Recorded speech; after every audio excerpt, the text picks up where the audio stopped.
The 649th edition of the MMA Gambling Podcast on the Sports Gambling Podcast Network is brought to you by Underdog Fantasy. Sign up with promo code MMA SGPN to score up to $1,000 in bonus cash. And we're also brought to you by Rhythm. Get your 7-day free trial today by going to sportsgamblingpodcast.com/RITHMM. And last but not least, make sure to enter our free roll football contest. Up to $3,500 in prizes are up for grabs. Go to sportsgamblingpodcast.com/free roll. That's FREEROLL to enter today.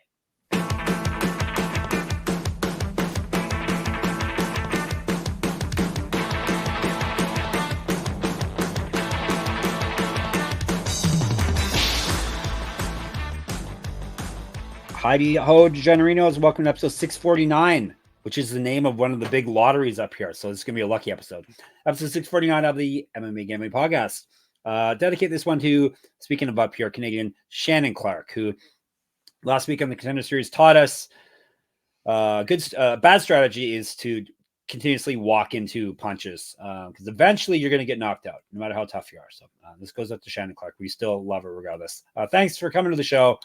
We're going to brush off last week and we're going to hit you up with the winners for week 5 in here early to get you the picks so you can second these lines drop. We don't have lines yet as of this recording.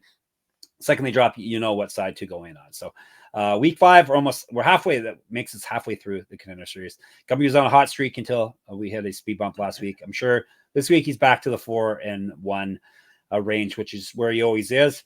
And we'll have to see if the dogs are barking again this week, because they were barking last week for the first time yet on the Contender Series. So let's bring in the Contender Series guru, Gumby himself. Thoughts on this week's card? Hi.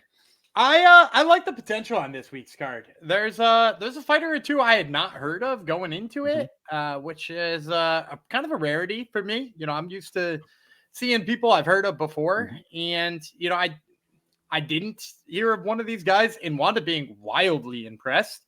So we'll talk a little bit about that, obviously, when we get to that specific fight. You know, you got a returning guy who had not previously fought on there. You've got a fight that was hastily put together in about 30 seconds after it was torn apart 45 different times. So like it's a little bit of a mixed bag, but I'm excited for it. And it's also a good bounce back spot because we did have a little bit of a rough week 4 after having a really good week 2 and 3. So let's hit that bounce back here on week 5. Yeah, Tapology's canceled and fizzled about 6 for this fight card, which is crazy because it's mostly all the same fight, dude. It's like it's all the Phillip Latu versus Navajo Sterling fight. It was originally, I mean, like 8 different dudes at this point, some of which are already in the UFC now. Rafael Cerquera was supposed to fight 3 different people, and then he ended up signing right to the UFC. So yeah, half for him. So yeah, lots of changes. That's why only 5 fights on the fight card. So we'll kick off. Maybe going back to week 4. Any who impressed you most off of that week, or is there anyone that you see a bright future for? Killian Solakid. You know, like the way he dealt with the wrestling of Gage Young, and we know how tough Gage Young is. Like if you've watched him in FAC, like he's a really exceptionally, like I wouldn't be surprised if Gage Young winds up in the UFC one day. Like it seems like he's that kind of fighter. And so for Solakid, not just to have beaten him, but winding up like he had the better grappling exchanges. Like he wound up in most of the better grappling positions. And for him to have done that to Gage Young is like really impressive for me. It's also just like a team I'm higher on right now. I got to get the name of the gym because I keep mentioning this team, but him and Cody Hodone come out of the same gym in Australia. And it's like a little tiny known gym that like nobody's ever heard of. So, you know, I should be putting them on blast here and hyping them up. But like they both come from the same gym and they got their first 2 UFC fighters ever in the matter of 3 weeks. So like, you know, props to them. And obviously like I can only imagine what the training battles between those 2 dudes look like. Is it Luestro Combat Academy? Yeah, that's it. Luestro Combat Academy. Yeah. Like it's not a catchy name, you know, it's not like Fighting Nerds or something or anything you've ever heard of, but like, man, how good did Cody Hodone look a couple of weeks ago? And then for Solakid to be like the big takeaway from week 4, I mean, they just keep rolling. So keep an eye on them. Also, speaking of rolling, our bosses keep rolling. The Sports Gambling Podcast, they have been picking NFL winners against the spread since 2011, and they're doing it again this year as well. So check them out at the Sports Gambling Podcast, wherever you get your podcasts, and of course on YouTube. And when you're on YouTube, make sure just double check that you're subscribed to us, and everyone you know is subscribed to us as well. All right. And we're giving away money, aren't we? Are we still giving away money now that some football went down last night? I mean, I think you can maybe still get in on that contest. Yeah. You're probably at a slight disadvantage now on it, but you can still get in on it. The contest we're talking about, of course, is our free roll. Football free roll contest. You can win up to $3,500 in cash. It's up for grabs. Sign up at sportsgamblingpodcast.com/free roll.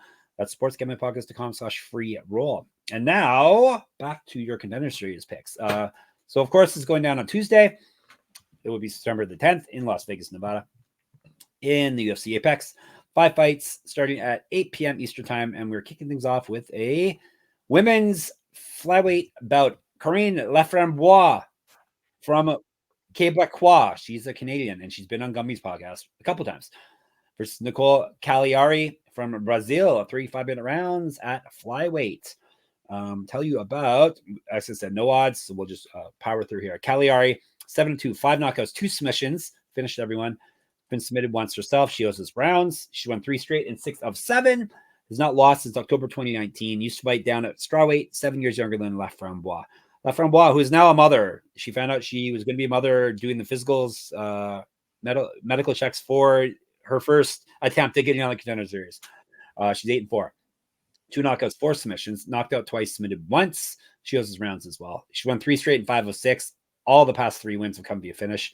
Has not fought since March of 2022 when she was pregnant. She was pregnant after that, to be clear. Has not lost since July of 2020. Regional champion, used to fight up at bantamweight, 2 inches height, 2 inches reach over Caliari. So I think this fight probably comes in with Caliari as a favorite. I'm going to say she's probably 2-1 range, like maybe 210, probably like plus 185, plus 190 on Framboise. Mostly I just think that because of the layoff of Framboise. I also think the record looks a little bit better on Caliari. And she comes from a kickboxing background. So obviously, like a lot of times that sways some people. But I'm going to go with Framboise. And I think, the big thing for me with Laframboise is she has fought a very high level of competition. You mentioned she won 5 of her last 6. Did you happen to catch the loss? I can't remember. She went 3 rounds with Manon Fiorot. Right. Yes. Yeah. And then shortly thereafter that, trained with Manon Fiorot to talk about like the things she could have done better in that fight. And like, look, she did get hit a ton on the feet from Manon Fiorot. She even gave up takedowns to Manon Fiorot. But like, I think in that fight, she showed she is like so damn game to be up against a striker who is much better than her. And I think Caliari is not that much better than her. In addition to that, if you look at Caliari's losses, which, like, let's credit her. She's lost to some high level competition too.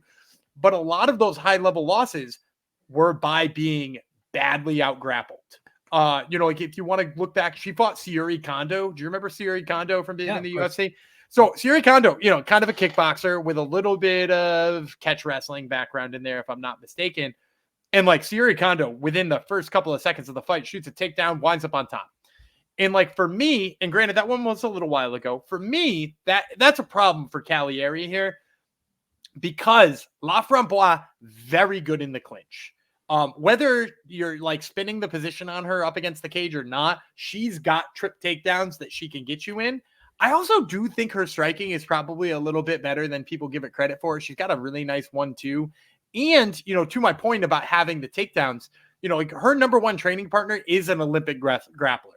Her number 1 training partner was just recently in Paris fighting for, or wrestling for rather, Canada. So like she's in there with high level wrestlers all the time, which is why her wrestling is so damn good. And up against somebody who's going to kickbox and wants to fight in range, I think that looks really good. Go back and watch her last fight in UAE Warriors. You're definitely not going to doubt her grappling abilities. Her ability to get an armbar or a triangle choke are top notch. I'm going to go with Laframboise. I think she gets it done. I'm hoping plus money here. Like I said, I really expect her to be a dog here. And I might even dig around and see if I can find a submission prop as it gets close to fight night. Because, like, I do think the submission game is that much better than Caliari's. All right. Go with the Canadian. He's not fading a Canadian for a change. That's good to see. So, all right. There's your first winning pick. Let's move on to the next winning pick now, shall we? That would be, we're going to the men's side now. We're going up to bantamweight Otar Tanzilov from Georgia. Lots of Georgia fighters recently. Josias Musasa. He is from, I think, Democratic Republic of Congo. Yes, I am correct. 3 5-minute rounds. And I will tell you about Musasa first. The KO Wizard. 7-0 with 7 knockouts. Used to fight at featherweight. That's all I got for you. As for Tanzilov, 9-0 with 7 knockouts. He's 3 inches taller than Musasa. That is it. Are these guys you've never heard of, I assume? So it's not both guys that I've never heard of. In fact, like I had heard of Musasa. Like I'd seen some Musasa fights prior. I had seen what he looked like and whatnot.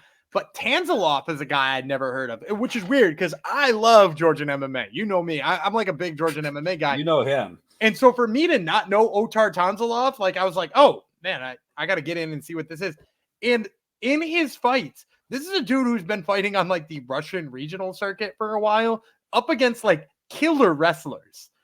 And the wild part about that is in a lot of the fights, he's defending takedowns early. And some of them he even gives up the takedown early and wears out the Dagestani wrestler that he's up against. He wears them out in the grappling exchanges and then starts hitting his own takedowns. And the best part of it for me, his takedown game isn't even the best part of his game. His left leg or his left kick to the body is devastating. Like, I don't know if he's got, I didn't do an extensive dig all the way to the bottom of his record.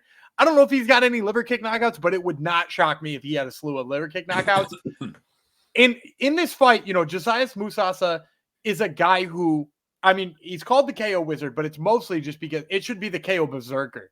Because it's not fancy. It's brutal. This dude comes in and just absolutely throws haymakers. And my problem with that here against Tanzilov is twofold. Number one, I think Tanzilov is the more technical striker. He's going to do the right things, hurt him to the body, stay out of range. And then the second thing is if he comes in swinging like a madman, I think Tanzilov is just going to get underneath some of those shots, get in on the legs, and he really does have an exceptional takedown game. Granted, most of what I've seen is him getting at Russian wrestlers after they've tired a little bit, but I think it's good enough to get Musasa down at any point of the fight. So for me, if I was handicapping this personally, I got Tanzilov in like the negative 350 range. They've got similar, Musasa's undefeated too, right? 7-0, 7 knockouts. Yeah. Yeah. And so with a 7-0, 7 knockout kind of record, maybe that drags this down a little bit closer to even. Maybe we see, what I predicted that Laframboise Caliari line to be, maybe more like 2-1. But I really think Tanzilov belongs here at like negative 350. All right. Let's grab it. Hopefully it's not that high though. All right. Before we move on, no underdog. Oh, actually, you didn't start. You started with an underdog, and we're going to tell you about underdog fantasy as well. Present underdog fantasy. Once I get the ad read open on my phone here. All right. I should know it by this point, but I don't. Underdog fantasy pick'em gives you a chance to win 1,000 times your entry. The NFL is back, baby, and there are a ton of pick'em socials to get you started. Pick'em specials, not socials, specials. You can now use specials and boosts on all flex entries. Gumby, save me here. Give us a pick. I'm going to take the higher than on Kenneth Walker's rushing yards. They're playing the Broncos. I think he should probably just rush for 150 yards or something here. So whatever they wind up putting that projection at, I like Kenneth Walker's higher than on his rushing yards. Kenneth Skywalker, the winner of the slam dunk contest. Correct. Yes, played for the New York Knicks. Same guy. Correct. Okay. Correct. Well, he's old now. Wow. Switch Sports. Wow. Sign up with our code MMA SGPN to claim your special pick and first time deposit offer up to $1,000 in bonus cash. Underdogfantasy.com, promo code MMA SGPN. All right. Let's see what else we got here for you, ladies and gentlemen. We're going up to middleweight now. Yousri Belgaroui. It's probably we because it's French, right? And it's O-U-I. So Yousri Belgaroui. How's that sound? Not very good. Belgaroui versus Taiga Iwasaki from Japan. 3 5-minute rounds. Iwasaki is 9-1, 4 knockouts, 2 submissions. He's been submitted once. He's taking this fight on short notice. He did win his last fight. He's not lost a fight since December 2022. 5 years younger than Belgaroui. Babyface assassin would be a Belgaroui. 7-3 with 5 knockouts. Never been finished in a fight. 0-1 in Contender Series. He's won 2 straight and 4 or 5. Oh, I forgot to ask. Who did he lose to, Gumby? You always remember. He got grinded out in a decision. I think it was one of those guys who just fought again, maybe. I can't remember. I remember somebody shooting a billion takedown. Lucas Fernando? Does that sound right? No, right country, though. Marco Tulio. Marco Tulio. Who got a second chance, too? Yeah, there you go. So that's who he lost to. But now he's back, baby. So he's won 4 or 5. That was his one loss. He's won 2 straight. Regional champion. He's fight at light heavyweight, 4-inch taller than Iwasaki. Saki, 27-7 in kickboxing. We fought at very in Glory kickboxing. I think he challenged for the belt 3 times in Glory. So he's high level kickboxer. All right, all you. So Belgaroui is a guy who has fought Israel Adesanya. He's fought Alex Pereira in kickboxing. Like, this is a guy who has fought very, very high level kickboxing. And pretty much in his first fight, what happened was and if I'm not mistaken too, he's also now one of Pereira's #1 training partners too. He trains down in Connecticut with Glover Teixeira. But in his first fight, he kind of just got out grappled and didn't necessarily look right. Lucas Fernando, by the way, beat Cesar Almeida. That's the one he beat. Okay. Who's also a kickboxer. Yeah. Belgaroui, though, is getting his second kick at the can here, and I think they gave him an opponent who's going to strike with him. Taiga Iwasaki. If you watch most of his fights, first of all, a lot less active than Belgaroui. He uses the distance a lot worse. I kind of expect Belgaroui just to absolutely rip his legs apart early in the fight as he tries to find range. And then I've seen Iwasaki kind of get frustrated on the feet before because he doesn't advance enough or doesn't use range all that well, and he winds up in the clinch. But I'm really not impressed by what I've seen in the clinch. I don't really like his takedown game. It seems like he doesn't prioritize underhooks the right way. It doesn't look like he's the kind of guy who's willing to drop down and get to the hips for that takedown. He seems to be, almost happy to have the over under up top and throw light knees to the thighs or something like that. And I think in a fight with a big, tall kickboxer like Belgaroui, I think he's going to create space and eat a knee up the middle. Also, that's contingent upon whether or not he can get into the clinch, because Belgaroui is definitely going to be fighting against that. And as I said, I think he is going to maintain distance by absolutely ripping apart the legs of Iwasaki. So give me Belgaroui here. I have to imagine a big favorite. He was a big favorite the first time. I think here, fighting a striker, having the pedigree he has, and then getting a chance. He went and fought twice for Levels, which is a low-key good promotion. Shout out to Levels Fight League. That one's slowly up and coming there in the Netherlands. He went back and fought twice for Levels. Looked great there. Looked like he's improved lots of pieces of his game. You had to imagine he would with that team down there in Connecticut. So I bet you Belgaroui, man, I don't want to get too trucky here, but I bet you, again, similar in that same range as I said, Tanzilov, -350. All right. Maybe you'll be pleasantly surprised. Who's to say, right? All right. Belgaroui is the pick. We're to the co-main event, even though they don't call it that on Contender Series, but we're to, I'm going to call it the co-main event here. And it is 155 pounds, lightweight bout. Cody Steele versus, what's his name? Quemuel Ottoni. Quemuel Ottoni. From Brazil. Quemuel Ottoni. Quemuel is 12-3, 8 knockouts, 3 submissions. He's been submitted twice. 5-0 over his last 5, obviously, including winning his last fight via submission. That was May of 2022. Has not lost since September 2019. Was regional champ. Used to fight at welterweight and middleweight. 2014 pro MMA debut. 3-inch taller than Steele. Cody Steele. That's an American name for you. 6-0, 3 knockouts, 1 submission. 3 straight wins have come via knockout or TKO. Used to fight at welterweight. 18-14-1 as a pro grappler. 3 years younger than Ottoni. So Cody Steele is definitely going to be the favorite here, not just because of the record, but also because of the pedigree. If you look at how many high-level jiu-jitsu fights this man has taken, he's fought in, Tackets and Leons and, he's fought in a lot of high-level jiu-jitsu matchups. I think he's going to come in here as a favorite, maybe not as high as those last couple I said, but maybe 250. I'm actually gonna take Ottoni. I didn't think I was going to coming into this, and then I forced myself to go back and watch because obviously after you have a bad week like I did in week 4, you want to make sure your picks are right. And I'm like, yeah, I've always loved Cody Steele. We're just gonna pick Cody Steele. I went back and watched his last fight, the one he fought with Martinez in is it Fury FC? I think it was Fury FC. He's mostly been fighting in. Yeah. And in that fight, look, his wrestling and his jiu-jitsu is good, right? Like he hit takedowns. And he hit a good takedown early. Martinez pops right up. And like, I don't think Martinez is the level of Ottoni.